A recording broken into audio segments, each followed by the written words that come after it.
For decades, Maury Povich stood at the center of family truth and DNA revelations. Calm voice, one envelope, and a sentence that could change lives forever. But some stories never made it to that famous stage. Some truths were too heavy even for the brightest studio lights. This is one of those stories. They had shared everything since the day they were born. The same crib, the same room, the same clothes, the same toys, the same birthday cake split down the middle every single year. Maya and Olivia Carter were identical twins. At least, that's what everyone believed. Same dark hair, same brown eyes, same dimple on the left cheek when they smiled. Their own mother couldn't tell them apart until they were 3 years old. For 22 years, they were inseparable. Best friends, partners in crime, two halves of the same whole. But one DNA test changed everything because Maya and Olivia weren't just twins. They were half-sisters. And only one of them belonged to the man they called Dad. It started as a birthday gift. The twins had just turned 22. Their mother, Patricia, had thrown them a small party at the house. Just family and a few close friends. Their father, Richard, had grilled burgers in the backyard. It was simple, comfortable, the kind of celebration they had every year. But this year, Olivia had a surprise. "I got us something special," she said, pulling two small boxes from her bag. "DNA ancestry kits. I thought it would be fun to see where we come from. Maybe we have some royal blood or something." Maya laughed. "You've been watching too many TikToks.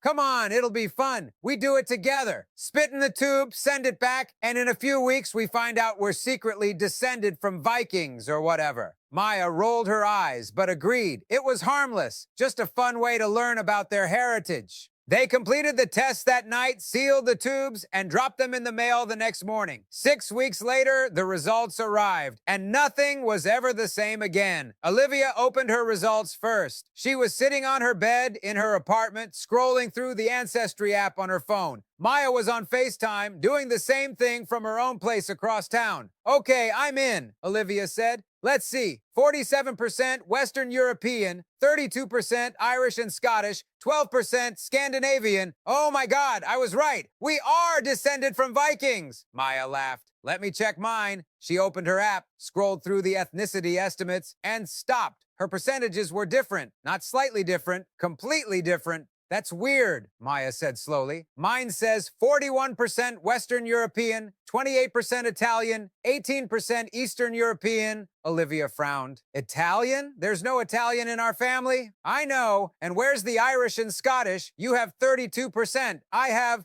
3%. The twins stared at each other through the phone screen. "That can't be right," Olivia said. "We're identical twins. We should have the exact same DNA." But they didn't.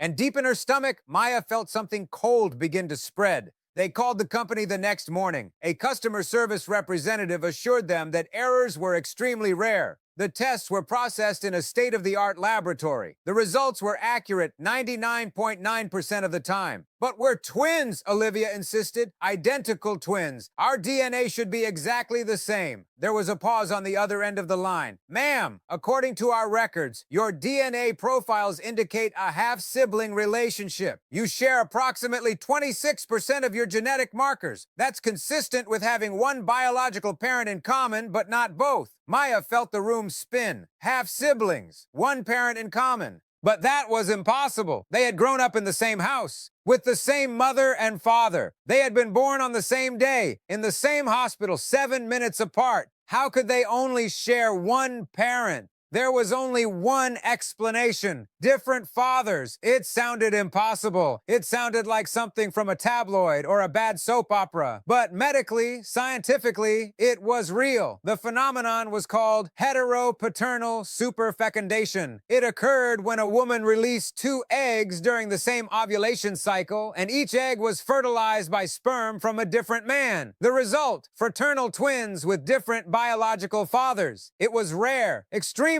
rare, but it happened, and apparently it had happened to them. Maya couldn't stop shaking. She sat on her couch, staring at the wall, trying to process what she had just learned. If she and Olivia had different fathers, that meant their mother had been with 2 different men around the same time. That meant their mother had lied, or at least hidden the truth, for 22 years. That meant the man Maya called Dad might not be her father at all. Or worse, he might not be Olivia's father. One of them didn't belong, and neither of them knew which one. They agreed not to tell their parents. Not yet. First, they needed more answers. They needed to know for certain who belonged to whom. They ordered a paternity test online, a real one, not just an ancestry kit, one that would compare their DNA directly to their father's. Richard agreed to participate without asking too many questions. Patricia had mentioned the ancestry kits at dinner, and he assumed this was just an extension of that. Another silly trend the girls were following. He swabbed his cheek, dropped the sample in the prepaid envelope, and forgot about it.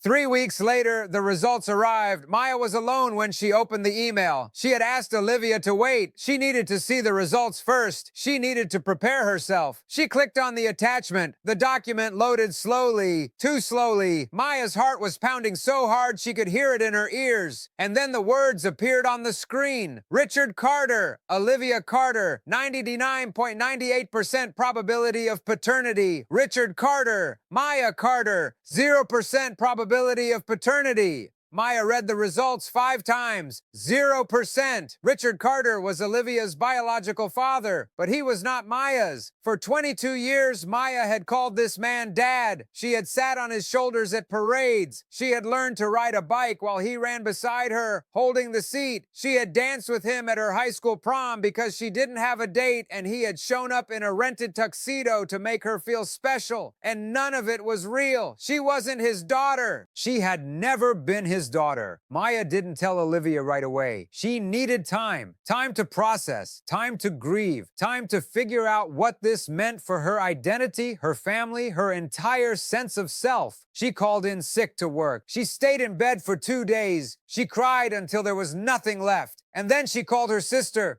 "I got the results," Maya said. Her voice was hollow, empty. "Dad is your father, but he's not mine." The silence on the other end of the line was deafening. "Maya, I'm not a Carter. I never was. I don't know who I am." Olivia was crying now too. "You're my sister. That's who you are. That hasn't changed. Everything has changed." They confronted their mother together. It was a Sunday afternoon, the kind of lazy golden afternoon where nothing bad was supposed to happen. Richard was out golfing with his friends, the same thing he did every Sunday for as long as the girls could remember. Patricia was in the kitchen preparing dinner, humming along to an old song on the radio like it was any other day. Maya and Olivia stood in the doorway for a moment watching their mother, watching the woman who had raised them, loved them, lied to them. Then they walked in and sat down at the kitchen table.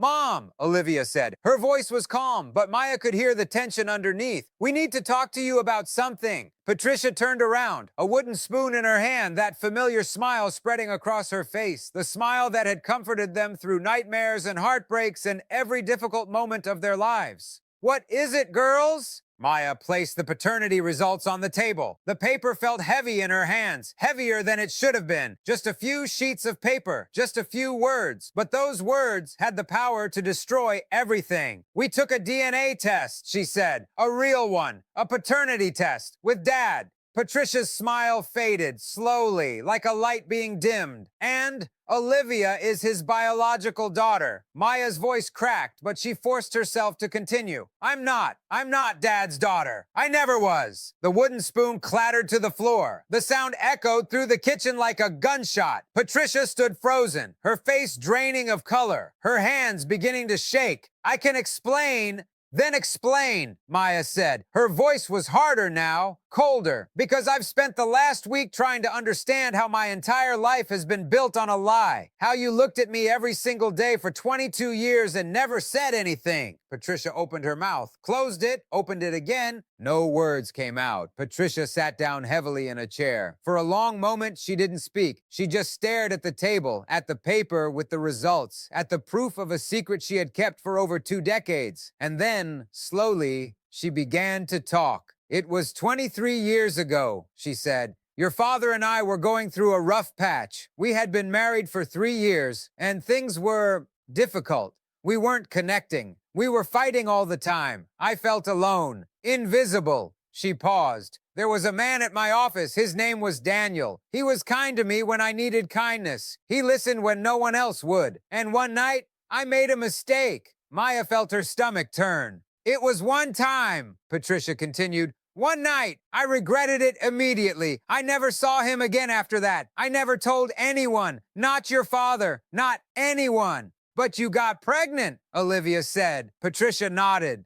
When I found out I was pregnant with twins, I assumed you were both Richards. The timing was close enough. I told myself it was possible. I told myself it was true. But it wasn't true, Maya said. You knew there was a chance, and you said nothing.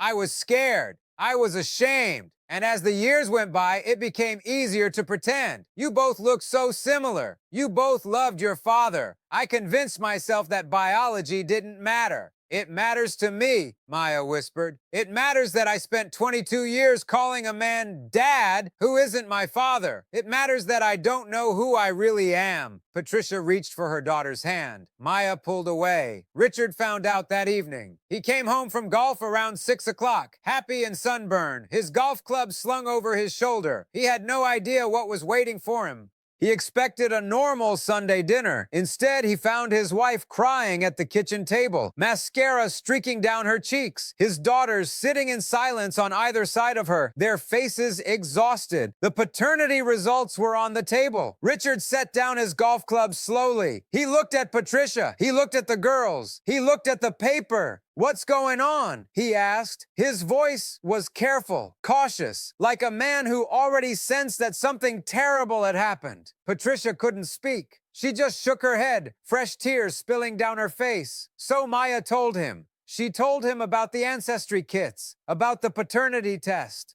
about the results that showed Olivia was his biological daughter, but Maya was not. Richard listened without interrupting. His face went through confusion, shock, then something Maya couldn't name, pain and disbelief that seemed to age him 10 years in 10 minutes. When Maya finished, the kitchen was silent. Richard looked at his wife. 25 years of marriage, all of it shattered in a single afternoon. Then he looked at Maya. You're still my daughter, he said. His voice was steady, but his eyes were wet. I raised you. I loved you. I will always love you. A piece of paper doesn't change that. Maya broke down. She hadn't expected that. She had expected anger, rejection. She had expected him to look at her differently, to see her as a stranger, as a reminder of his wife's betrayal. But Richard just stood up, walked across the kitchen, and held her. You are my daughter, he repeated. You always have been. You always will be. The family survived. Barely. Richard and Patricia went to counseling. The trust was broken, but they were trying to rebuild it. Whether they would succeed, no one knew. Maya struggled for months. She saw a therapist. She joined a support group for people who had discovered unexpected paternity results. She learned that she wasn't alone, that thousands of people every year discovered similar truths through DNA tests. She also searched for Daniel. It took 3 months, but she found him. He was living in Arizona now, retired with a new family. He had no idea she existed. Maya sent him a message. He responded. They talked on the phone for 2 hours. He was kind, apologetic, overwhelmed. He offered to meet her whenever she was ready. Maya wasn't ready, not yet, but someday she might be. Olivia never treated Maya differently. You're my sister, she said again and again. Not my half-sister, my sister. We shared a womb. We shared a childhood. We share everything that matters. Maya held onto those words like a lifeline, because in the end, the DNA test had revealed a secret, but it hadn't changed the truth. She and Olivia were sisters. Richard was her father, maybe not by blood, but by every other measure, and family wasn't something you inherited. It was something you chose. 1 year later, Maya flew to Arizona. She met Daniel at a coffee shop near his house. He was nervous. She was terrified. But when she saw him, the same dark hair, the same brown eyes, the same dimple on the left cheek, she understood something she hadn't before. She wasn't replacing Richard. She was just adding another piece to the puzzle. Daniel cried when he hugged her.